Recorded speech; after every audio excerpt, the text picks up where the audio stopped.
A biblical perspective on life, culture and current events. This is 2020 on Vision.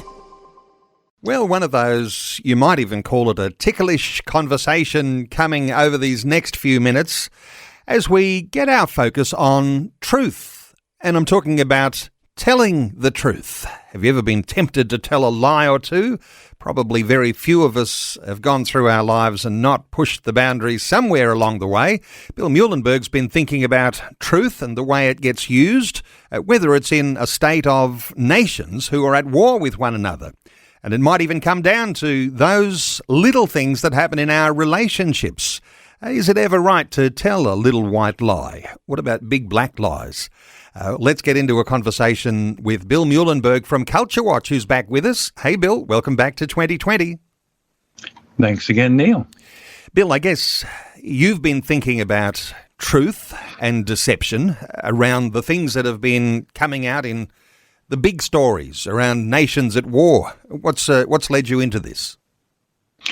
Yeah, well, most people know of the obvious recent episodes in Israel and Iran, the bombing of the bunker blasters that were used to take out some nuclear weapons facilities in Iran. And many might know that America pulled a bit of a ruse or a deception there. They had some B-2 bombers heading west to the Pacific to maybe fool people, but the real deal were going east, straight from America to Iran to carry out that mission. So that was just one of the more recent examples. Military history is full of the use of a bit of deception, a ruse, a trick, something to put the enemy off, to mislead the enemy. Even things like D-Day, right? Second World War. The Allies tried to confuse and deceive the Germans as to where they might be landing. So again, if the aim is to save life, to bring about an end to an unjust war, well, certainly in the military, there's a time and a place for deception, for a bit of a ruse. So the question is it ever right in other places? And, well, most Christians would straight away think about people like Rahab the harlot, right?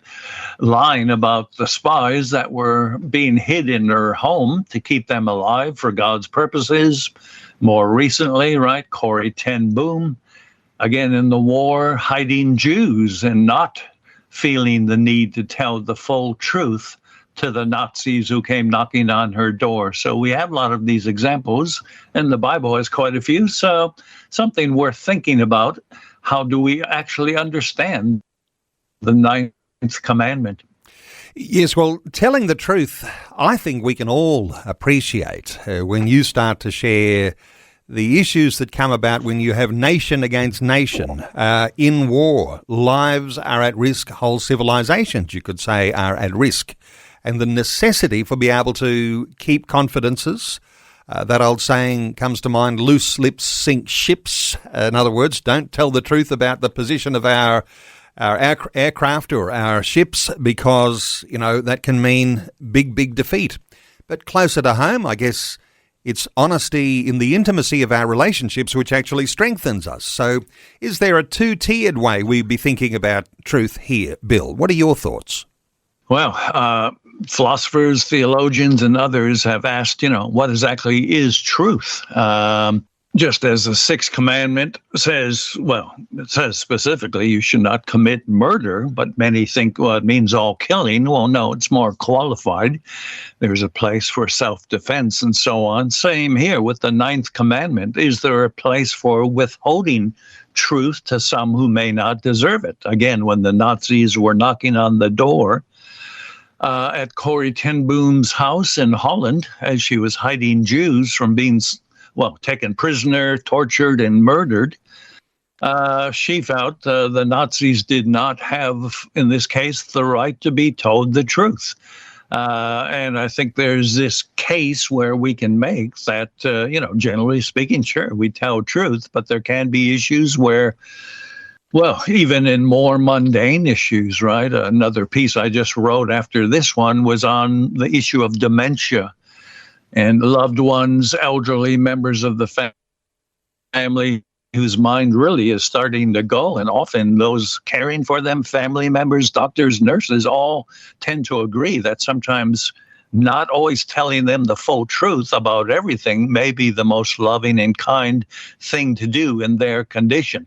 Or again, the old joke, your wife puts on a new dress and she says, do I look good in this dress? Well, probably the most wise thing a husband can do is say, yeah, you look great. May or may not love the dress, but so, there's places where we do it all the time, partly just out of love, not the intent to deceive, to hurt somebody, but the intent to, if it is deception, to affirm somebody and show love to somebody. So I guess part of it does come down to your intention. If you're trying to deliberately harm somebody for bad reasons, well, then, yeah, that we can condemn. But if your aim is to help somebody, a loved one, or to protect life, well, that's kind of a different kettle of fish, I think. Yes, when you raise the whole issue of husband and wife, yes, sometimes wisdom might give you that guidance as to how you respond to certain questions. And I think listeners will all agree that sometimes you just have to be a little bit diplomatic in the way that you've said things. And I guess being diplomatic might be a way of saying, I want to tell you the truth, but I don't want to offend. And therefore, I'll keep those things to myself and not cause some ripples.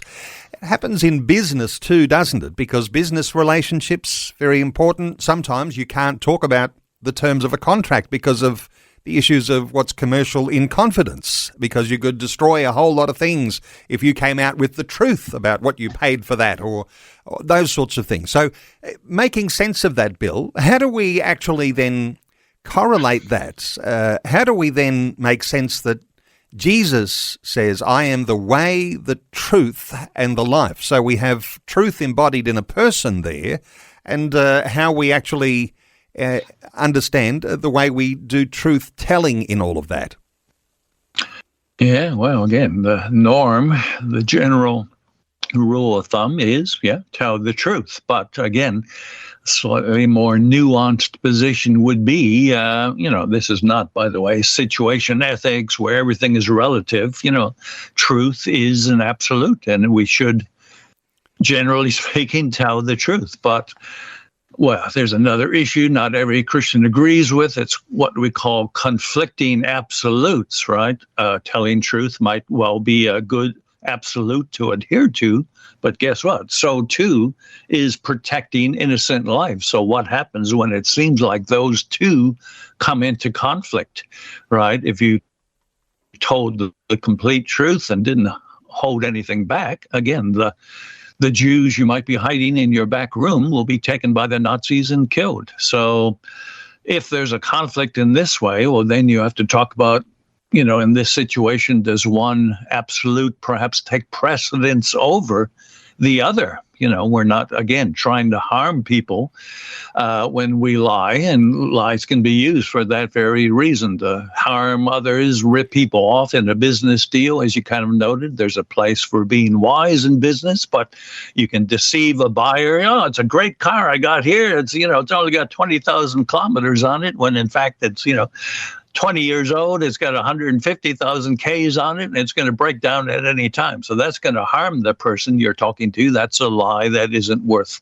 upholding. But again, if you're lying to, say, Pharaoh, right, the midwives at the time of the Exodus, they hid the Hebrew children, including Moses, who, of course, is a big part of the biblical story. We have so many others. David feigned madness in 1 Samuel when he was being chased around the country. He, too, was part of the line to the Messiah. So we have dozens of examples, actually, in the Bible of, deception or not full truth-telling. Well, even Abraham kind of telling fibs about his sister. Well, really his half-sister. He did that twice. So if the Bible doesn't condemn every one of these instances, or sometimes, in fact, even praises them, then that's kind of the viewpoint we need to keep in mind as well. Yep, truth-telling is the norm, the ideal, but sometimes telling truth either to the wrong person or those with bad intentions can conflict with loving your neighbor. So it's something at least we should be thinking about a bit more often. Yes. In fact, when you know something bad about your neighbour, you may well want to protect their dignity. Sometimes truth can become gossip. So you might be thinking, I need to guard the way that I talk about a neighbour, workmate, someone who even within our family, so that you speak well of people. There's, in this segment, Bill, I think we're exploring all the ways you can tell lies. But Jesus, the truth, sometimes I reflect on Jesus as being the embodiment of truth. He's not just a truth, he is the truth. And so there's something stable and unchanging that we can draw attention to. So Jesus at the centre, being the truth, even though we are around the edges telling the occasional lie, doesn't affect the fact that he is the truth. Yeah, that's right. Again, he is perfect in everything, including truth-telling. So that is our standard. That's our what we aim for. But in a fallen world where things can conflict at times, to tell the truth may result in seeing a loved one being put to death. Well, there you got to have, again, wisdom, and you got to pray and discern, all right, God, what is the best course in this situation? For people like Corrie ten Boom, they felt, after much prayer, as a careful and keen Christian, that the loving, Christ-like thing to do in that situation was not to give full disclosure to the Nazis knocking at the door. So it's tough in a fallen world. We sometimes face these dilemmas, but then we ask God for his wisdom and his understanding and take it from there. It's interesting, isn't it, to reflect on God, because God can't lie.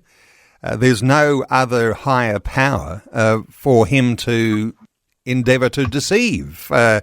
He is reliable in his presence and in his person and in his truth. So we need to, I guess, trust that when he has something to say, it will come to pass, because he has no reason to lie. We can find all sorts of reasons why we might occasionally tell those white lies without the way that we want to deliberately deceive and hurt someone. But there's a certain way, I guess, talking about Jesus, the ultimate truth, that we can't get around, and we can't ever say that he told a lie, because there's no one else that it matters that he could tell a lie to. Yeah, well, that's right. Plus, we have verses that say just that. God cannot tell a lie. He's incapable of it.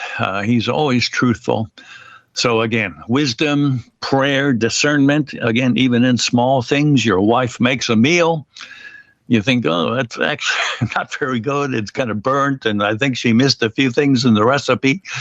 But in the interest of loving your wife, you might say, hey, great meal once again, dear. Thank you very much. Maybe later you can give suggestions on some of these areas. So again, was that intent to hurt, this kind of slight deception? No, the intent was to show love to your spouse, to maintain the relationship. So again, in a fallen world, we're going to have these times where it's going to be tough. You're going to have to know which way to go, what to do, what to say. I mean, sure, cheating on your tax returns, telling the fib when the cop pulls you over. Officer, I wasn't going 120, I was going 60.